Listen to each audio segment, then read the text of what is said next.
Hello बच्चों। आज हम पढ़ रहे हैं क्लास 8 साइंस चैप्टर नंबर 10। बच्चों चैप्टर नंबर 10 का नाम है ध्वनि, जिसके बच्चों हम क्वेश्चन आंसर को पढ़ेंगे और समझेंगे।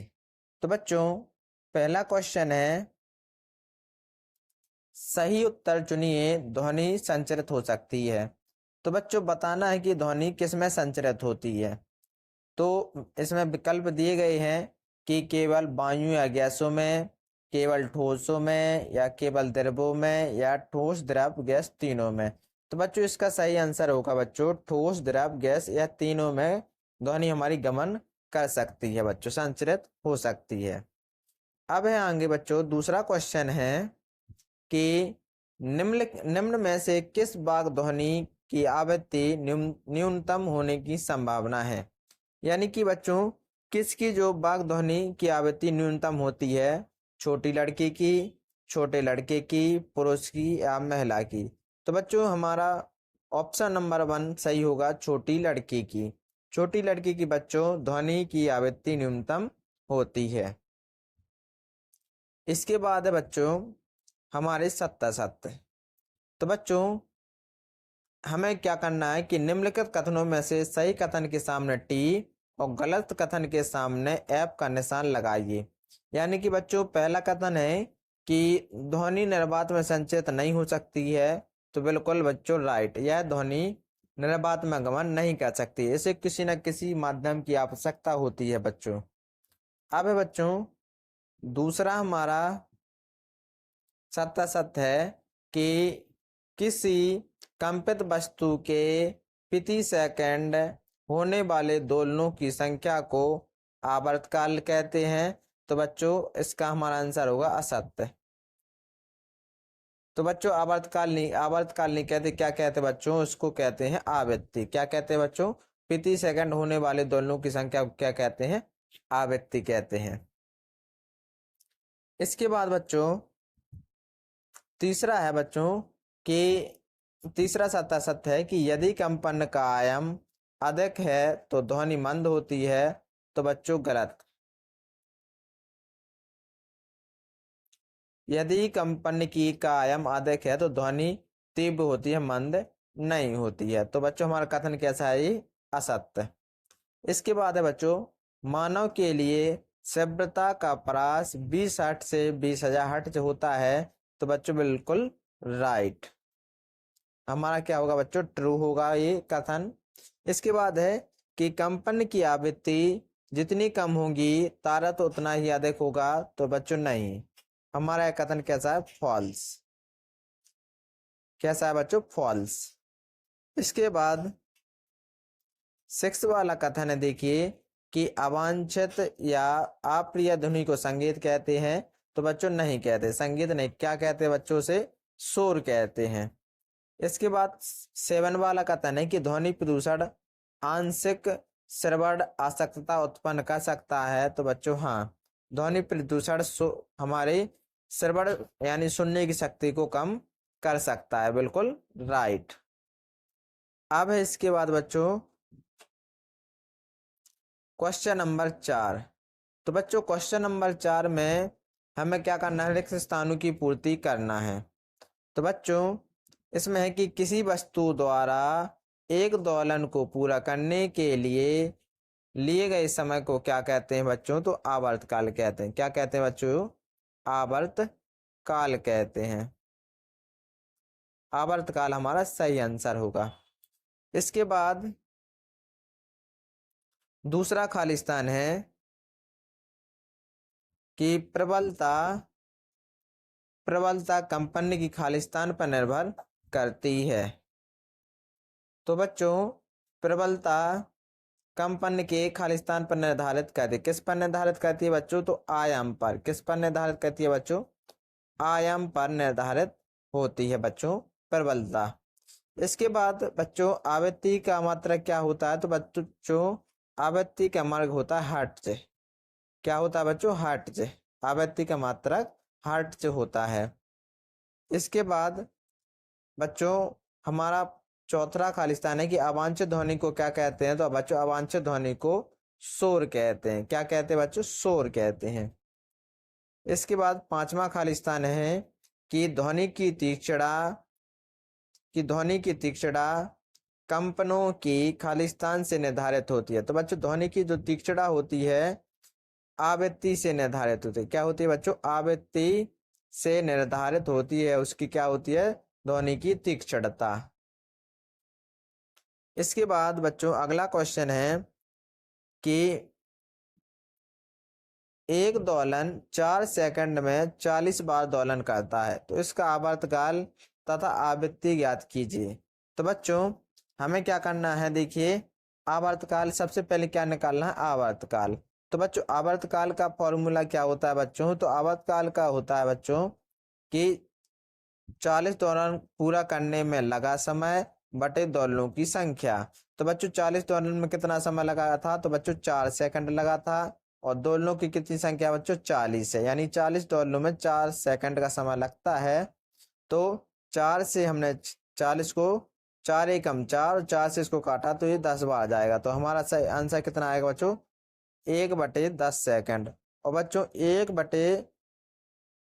1/10 सेकंड को हम क्या क्या लिख सकते हैं? 0.1 सेकंड हमारा क्या होगा बच्चों? आवर्तकाल होगा। और बच्चों जो आवृत्ति होती है वो आवर्तकाल का अपोजिट होती है। तो आवृत्ति क्या होगी बच्चों? तो आवृत्ति का फॉर्मूला होता है कि दोलनों की संख्या बटे दोलनों में लगा समय। तो दोलनों की संख्या कितनी है बच्चों? 40 थी और दोलनों में लगा समय था 4। तो 4 से 40 को 10 बार जाएगा तो हमारा यहाँ कितना आ जाएगा बच्चों? आवृत्ति 10 हर्ट्ज हमारी आवृत्ति आ जाएगी।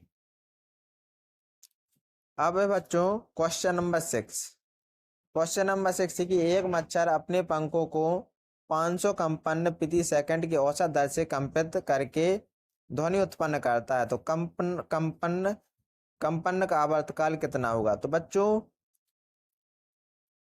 इसका फॉर्मूला क्या बताया था? तो फॉर्मूला बताया था बच्चों आवर्तकाल का कि यानी कंपन करने में लगा समय। कंपन करने में कितना समय लगता है बच्चों? 1 सेकंड बटे कंपनों की संख्या कितनी है बच्चों? 500। तो जी हमारा क्या हो जाएगा बच्चों? 1/500 जी हमारा क्या हो जाएगा? आवर्तकाल हो जाएगा। क्या है बच्चों? ये आवर्तकाल। ठीक है ना बच्चों? आप नीचे देख सकते हैं कि 500 कंपन करने में लगा समय 1 सेकंड, तो एक कंपन में लगा समय 1/500 सेकंड। और बच्चों 500 ही 1/500 सेकंड को हम क्या लिख सकते हैं? 0.002 सेकंड इसको भी हम ऐसे ही लिख सकते हैं। तो ये हमारा क्या हो जाएगा बच्चों? आवर्तकाल। अब है बच्चों क्वेश्चन नंबर 7। क्वेश्चन नंबर 7 है कि निम्न वाद्य यंत्रों में उस भाग को पहचानिए जो ध्वनि उत्पन्न करने के लिए कंपित होता है। तो बच्चों जो ढोलक होती है, ढोलक में बच्चों कौन सा जो भाग होता है जो ध्वनि उत्पन्न करता है? तो देखिए बच्चों ढोलक में क्या होता है? तो ढोलक में तनी हुई झिल्ली, यानी कि जो बच्चों तनी हुई झिल्ली होती है उससे ध्वनि उत्पन्न होती है। सितार, तो सितार में बच्चों तने हुए तार होते हैं जो ध्वनि को उत्पन्न करते हैं। इसी प्रकार बांसुरी होती है, तो बांसुरी क्या होता है बच्चों? वायु स्तंभ, यानी बच्चों जिसमें वायु के द्वारा वो क्या होता है? वो आवाज उत्पन्न होती है बच्चों, ध्वनि उत्पन्न होती है। अब है क्वेश्चन नंबर 8। क्वेश्चन नंबर 8 है कि शोर तथा संगीत में क्या अंतर है? क्या कभी संगीत शोर बन सकता है? तो बच्चों देखिए कि शोर क्या होता है। तो बच्चों शोर कानों को अप्रिय लगने वाली अवांछित ध्वनि को हम क्या कहते हैं? शोर कहते हैं। और बच्चों संगीत किसे कहते हैं? तो बच्चों सुस्वर ध्वनि को हम संगीत कहते हैं। यह सुखद होती है। हाँ, और बच्चों इसमें था कि क्या कभी संगीत शोर बन सकता है? तो बच्चों हाँ, संगीत कभी कभी शोर भी बन सकता है। कब बन सकता है? देखिए बच्चों संगीत की कभी कभी शोर बन सकता है यदि संगीत अत्यंत प्रबल हो जाए, यानी कि उसे तेज आवाज में सुना जाए। इसके बाद है बच्चों क्वेश्चन नंबर 9। तो क्वेश्चन नंबर 9 है कि अपने वातावरण में ध्वनि प्रदूषण के स्रोतों की सूची बनाइए। यानी बच्चों जो अपने आसपास पाए जाते हैं तो कौन कौन से ध्वनि प्रदूषण फैलाते हैं। देखिए बच्चों ध्वनि प्रदूषण का कारण है बच्चों, सबसे पहला कारण है कि वाहनों की ध्वनियां। बच्चों वाहनों की ध्वनियां, इतने वाहन हो गए हैं कि उनके कारण ध्वनि प्रदूषण हमारा बढ़ता जा रहा है। दूसरा है बच्चों पटाखों का फटना। जो पटाखे होते हैं बच्चों, वो भी हमारे क्या कहते हैं, तीव्र आवाज में शोर फैलाते हैं। और बच्चों पटाखों के कारण ही क्या होता है बच्चों, धुआं प्रदूषण भी होता है। इसके बाद बच्चों कारखानों में मशीनों के चलने से उत्पन्न आवाज। जो कारखानों की मशीनें होती हैं उनके कारण भी ध्वनि प्रदूषण होता है। इसके बाद है तेज गति से चलने वाले कूलर।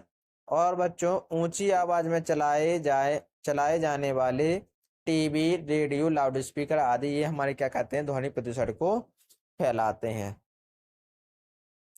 इसके बाद है क्वेश्चन नंबर 10। क्वेश्चन नंबर 10 में बच्चों वर्णन कीजिए कि ध्वनि प्रदूषण मानव के लिए किस प्रकार से हानिकारक है। तो बच्चों इसका आंसर होगा कि ध्वनि प्रदूषण मानव के लिए निम्न प्रकार से हानिकारक। कैसे, तो हम पढ़ेंगे बच्चों। देखिए बच्चों, पहला है कि ध्वनि प्रदूषण से अनेक स्वास्थ्य संबंधी समस्या उत्पन्न हो जाती हैं। जैसे बच्चों अनिद्रा, उच्च रक्तचाप, तनाव, चिंता इत्यादि। दूसरा बच्चों मानव के लिए हानिकारक है, कौन सा है बच्चों, कि व्यक्ति के सुनने की क्षमता अस्थायी अथवा स्थायी रूप से कम हो जाती है। यानी कि बच्चों जो ध्वनि प्रदूषण होता है तो वो मानव के लिए क्या करता है, सुनने की क्षमता को कम करता है और स्थायी रूप से उसे कम कम भी हो जाती है वो। इसके बाद है क्वेश्चन नंबर 11। क्वेश्चन नंबर 11 है कि माता पिता एक मकान खरीदना चाहते हैं। उन्हें एक मकान सड़क के किनारे पर तथा दूसरा सड़क के 3 गली छोड़कर देने का प्रस्ताव किया गया है। तो बताइए कि आप अपने माता पिता को कौन सा मकान खरीदने का सुझाव देंगे। अपने उत्तर की व्याख्या कीजिए। तो बच्चों हम क्या करेंगे, देखिए बच्चों, हम बच्चों अपने माता पिता को सड़क से 3 गली छोड़कर मकान खरीदने का सुझाव देंगे। क्यों, देखिए बच्चों क्यों देंगे, क्योंकि देखिए बच्चों इस प्रकार इस मकान में ध्वनि प्रदूषण, शोर आदि सड़क के किनारे बने मकान की अपेक्षा कम होगा। यानी कि बच्चों जो सड़क के किनारे मकान है वो ध्वनि प्रदूषण में होगा और शोर वहां भी ज्यादा होगा। और जो सड़क से 3 गली छोड़कर मकान होगा उसमें क्या रहेगा, ध्वनि प्रदूषण कम होगा। क्योंकि सड़क के किनारे बने मकान में वाहनों की ध्वनियां काफी अधिक सुनाई देंगी। इससे स्वास्थ्य संबंधी बीमारियां उत्पन्न हो सकती हैं तथा सुनने की क्षमता भी प्रभावित होगी। इसके अतिरिक्त वायु प्रदूषण भी काफी होगा। अतः सड़क से 3 गली छोड़कर मकान देना ही उचित होगा। अब है बच्चों क्वेश्चन नंबर 12। तो क्वेश्चन नंबर 12 है कि मानव वाक्य अंत का चित्र बनाइए और इसके कार्य की अपने शब्दों में व्याख्या कीजिए। तो बच्चों देखिए, जो वाक्य अंत होता है वो क्या क्या काम करता है, देखिए।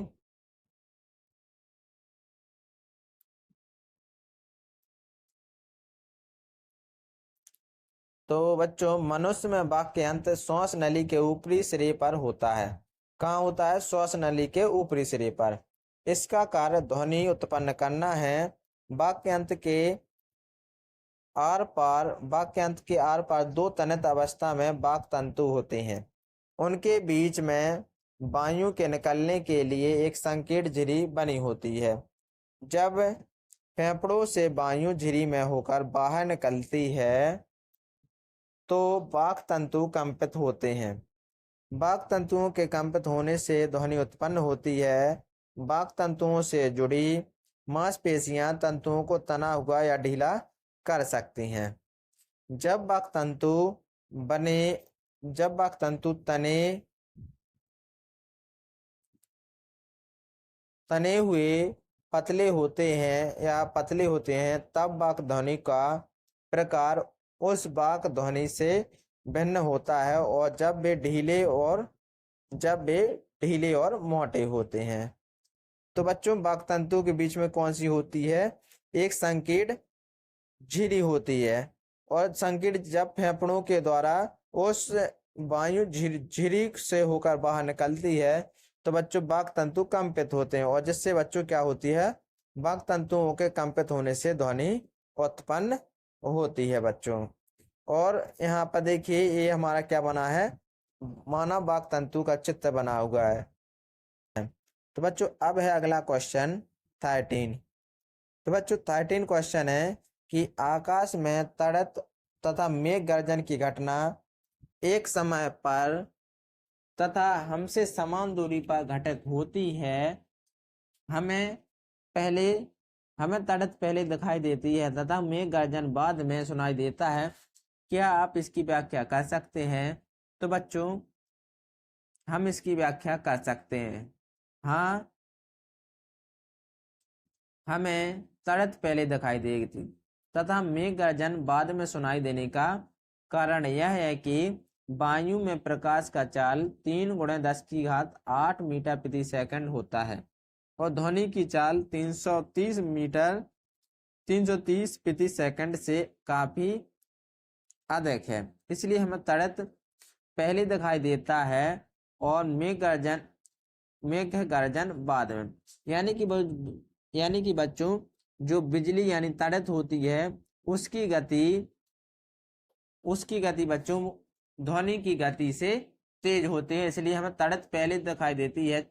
यानी कि हमें बादलों से बिजली पहले दिखाई देती है और उसकी गर्जना बाद में सुनाई देती है। तो बच्चों अगर आपको ये वीडियो अच्छी लगी हो तो प्लीज लाइक एंड सब्सक्राइब करना ना भूलें। Thank you.